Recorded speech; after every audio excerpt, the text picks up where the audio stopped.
I am your host, Debbie, here to help you get in the know about Waco. This week, I'm going to be talking about some upcoming events and activities happening here in Waco. And I have a special guest. Go ahead and introduce yourself. Hi, I'm Cory Lind, and you might tell by my accent I'm not from Waco. I'm from New Zealand. I'm an artist, and I'm here to do art. Yeah, and what brought you to Waco? Art. Strange coincidence. No, I planned on coming over a year ago, and I was supposed to have an exhibition here in July of last year, but the middle of early in the year, good old COVID knocked everyone back. So I had to wait. Which is cool, really, because I got busy creating more art. I got married. All those normal things that you do during COVID. Good old quarantine. And I finally have that exhibition coming up. So here I am, ready to get it on. Yeah, that's super awesome. So before we get started into the deep questions, we're going to do a little icebreaker challenge. So obviously you're not a native Wacoan and you're not from Texas. So I have some Texas slang. I'm going to tell you what the slang word is and you're going to have to guess what it means. Are you ready? Mm-hmm. Okay. The first one is fixin' to. About to? Yeah, got it. Okay. Next one. Bless your heart. You're a bit special. Oh, yeah, basically like, bless her heart, or bless your heart. Basically, I'll pour you. A little side eye given during then. Next is, I might could. Hesitancy, right there. Maybe, yeah, you got it. All right, next, all hat and no cattle. Mutton dressed up as lamb is what we call that. Oh, okay. And it's basically just saying all bark, no bite. Yeah, someone who's dressed up for the show, but they're not really going to come up with the goods. There you go. And what was it? What was the? Mutton dressed up as lamb. Oh, a mutton dressed up as lamb. Yeah. I'm going to have to start saying that now. That's amazing. It's usually like someone gone out to a bar and they're not really fitting in, but they're making it look like they do. That's it's a bit cheesy, right? I love that. Okay, the next one, corn-fed. That's one I haven't heard. It means they're like big in size. So like country boys are corn-fed. Okay. So like you could say like, oh, she's corn-fed. Okay. All right, next one, dadgummit. Yeah, that's frustration. Frustration, yep. You got it. All right. And all get out. No, you got me there. All get out. Like GIT hyphen out. No. It means like the most extreme of something. Like, oh, and all get out. So it means like you've gone all out, or like it's like super cool or like big and fancy. So like if you're going to a big party, you can say, oh, and all get out. I'm going to have to use it. All right. Pitching a hissy fit.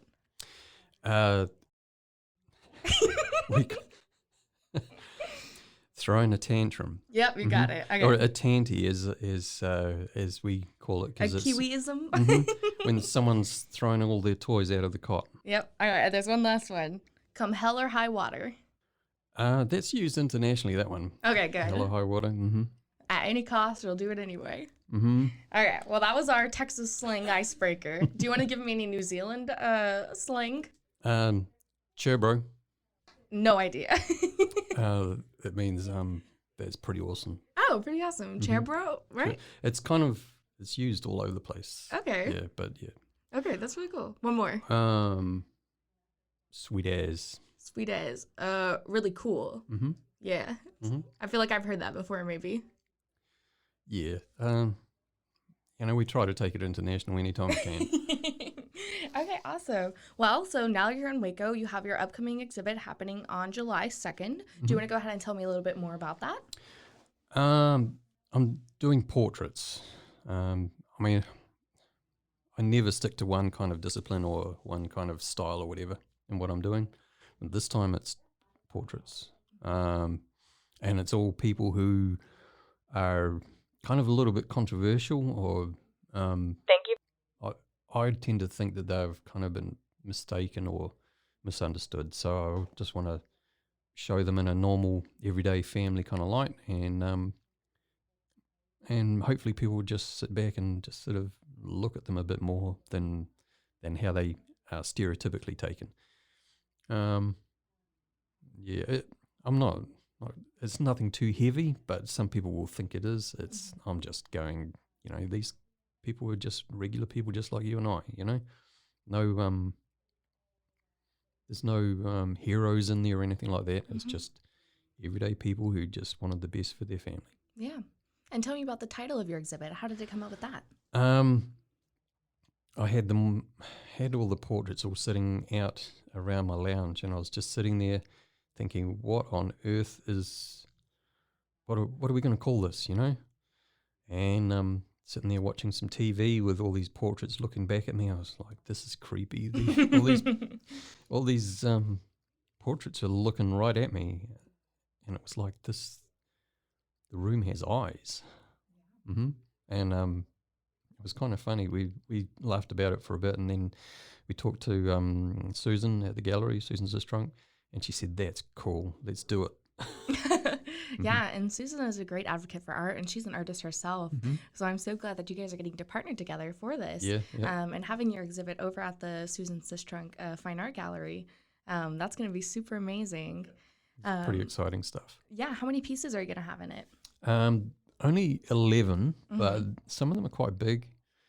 Some not so, but there's a variety there. Some are pencil drawn, some are oil paintings. So there's normally, like what I do, there's a variety, and there's no, like everyone says, stick to this format. Well, the format is the portraits. So that's it. Yeah. Otherwise, I just want people to come over and chat and have a bit of fun, have some sangria, and chill out, and just come and introduce themselves, and we'll get to know each other. Yeah, and I know that you've worked in almost every medium. You've done everything from murals and bars to beautiful, realistic landscapes. Tell me about some of the other artwork that you've done before. One of your most favorite pieces. There you go. It's like choosing a favorite child, I'm sure, but it goes on. Like I do abstracts as well, and some are like a sculptor, sculpt stone. Oh my God, that just so many. It's a very open question. Yes, of course. I did a lot of work at festivals, like a art and dance festival in New Zealand, and that really was a step out of my comfort zone, like doing stuff in front of people, but it actually forced me to really come up with something entertaining that I still love to do, because you can't be an artist without doing what you love to do. That's just doesn't work, So I did people dancing, and it was a little bit psychedelic, but people got to know me just through that, because they recognized people who they knew from the festival in the painting, and it went full circle. And I hadn't intended that at all. It was just people out of my imagination, and I was just doing them dancing figuratively. And so these people would come up, introduce themselves to me, saying, "You just painted my friend there, rah. That was cool." The next year came along, and I went back to the same festival.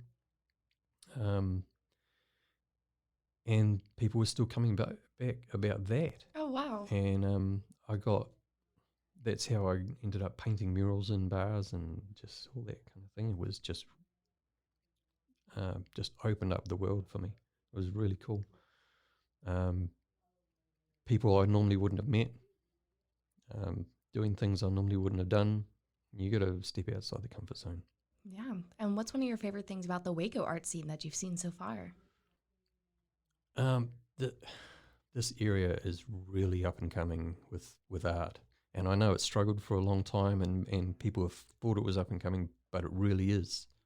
You can feel it, like when you go out to an exhibition or a gathering or one of like the chalk festival was in the chalk festival, just the community vibe was really next level, and you could just see people wanted to do more, people wanted to give more, people wanted to be involved more.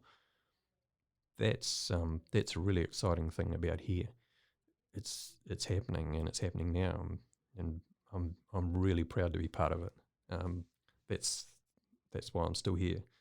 I'm just going to do more. Yeah. Keep doing more. Keep adding to it. Keep bringing people in.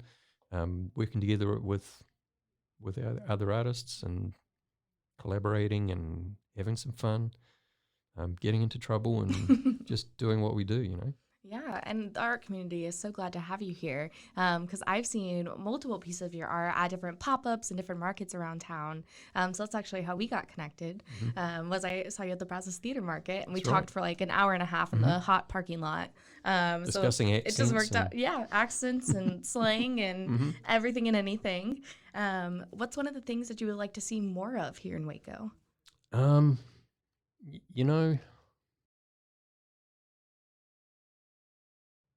We really could do with people spending their art money around Waco. That it's really important. Support the local artists. Share the love here. Keep it here. There's so much to offer here. We have the best in the world right here in this town, and why shouldn't it stay here? And why shouldn't it be loved here? We've got so much to give, and I, for one, I'm not going to give up. It's what I'm here for. It's just to make things better. Yeah, and it's become such a beautiful melting pot of so many different cultures and artists and mediums that literally on every street corner you can see something. Yep. You can see something that wasn't even here a month ago, a week ago, wasn't even here a year ago. So there's been so much development and so much is changing. What are some of the things that you've seen change since you have come here to Waco and Texas in general? It's only been like a year and a half, so everything is new and fresh to me. Yeah. Culture shock, I suppose, in some kind of way. Even just the weather. Yeah. Are you going to make it through this Texas summer? I love the summer. The winter, that was a shock. You mean when the power grid went down and we were freezing in our houses? Yep. And now ERCOT's asking us to turn down our ACs. I said, hey, this is Texas and there's snow outside. That doesn't work. But changes that have happened here, all I can say is we've just got to keep doing more, adding more colour to the streets, supporting more artists. The young ones coming through need to learn how to do whatever it is, the business side of it, the creative side of it, whatever it is that they're lacking in, they've got to learn somehow. Come and see the artists, talk to them, learn, have some fun, hang out. That's how I did it. And every artist I know has actually done it that way too, whether they admit to it or not. But yeah, that's what it's about. Yeah, and is there anything else you would like to share with our listeners today? That's deep. It's time for Deep Thoughts with Cory. I really, I want people to come up and say hi and just have a laugh. Give me some stick about my accent, whatever. I don't mind. Just come and hang out. Ask questions about the art. Show me the ears, and whatever it is, whether it's I don't know, pottery or sculpting, wire, framework or whatever. I want to learn about what people are doing around here and see if I can give back anything, whatever. It's fine. That's what we're here for. Yeah. Contribute and help and grow. Yeah, and tell me all the places where people can find you, all of your social media, websites. I'm easy to find.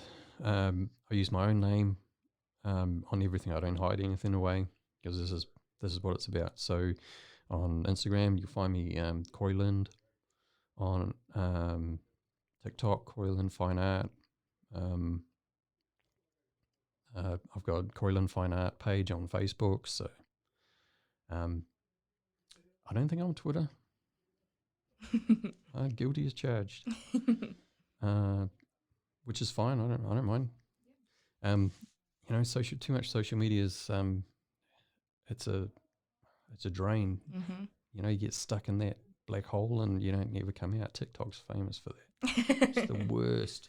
It's funny and the because best before all at you got once. here, we actually had a TikToker come into the studio. So. Oh, really? I mean, it's insane fun on those kind of things, but your time just goes, and I've got stuff to be doing. Yeah. I've got an exhibition to get ready for. Yeah, we're so excited for the exhibition. Tell me how we can get tickets, or is it free? It's free. Just come and see us.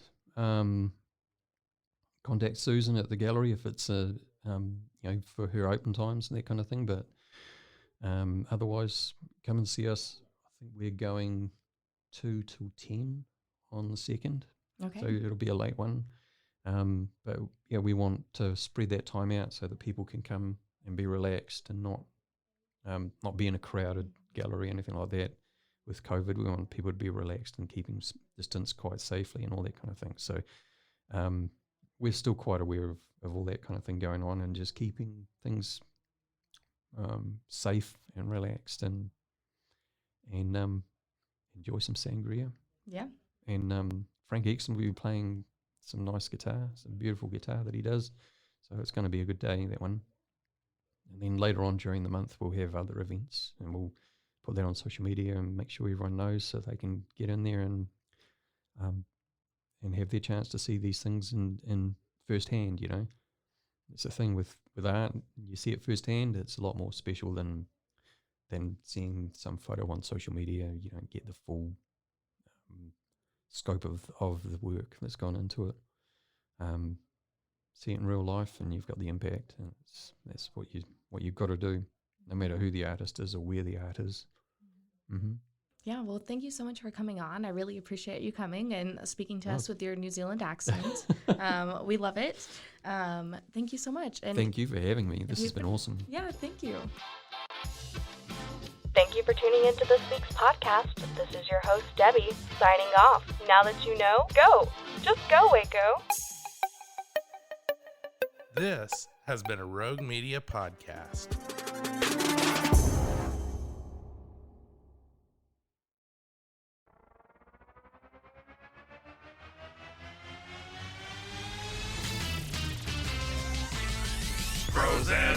Frozen heroes. Gonna tell you about frozen heroes. Gonna tell you about. Hey, I'm Zach, And I'm Mike. and we have a fantastic new podcast to tell you about. Bros, Foes, and Heroes. It's the two of us looking into the world of comics, breaking down some characters that you may have never heard of, and some that are just absolutely ridiculous. Yeah, so Zach comes up with a character each time, and I go into it just completely blind. I don't know who this person is or what their abilities are or anything, and basically I guess we kind of go over their origin story and just some of the ridiculous stuff that maybe, especially Golden Age stuff. Oh, Golden Age stuff is always the best, and we will make sure to highlight all of the shenanigans and just absolute weirdness of everything. Yeah, that's right. So subscribe today and follow us on Instagram at Bros Foes Heroes. And if you don't, I know where you live. Not really, but please subscribe. Frozen heroes. Gonna tell you about frozen heroes. Gonna tell you about.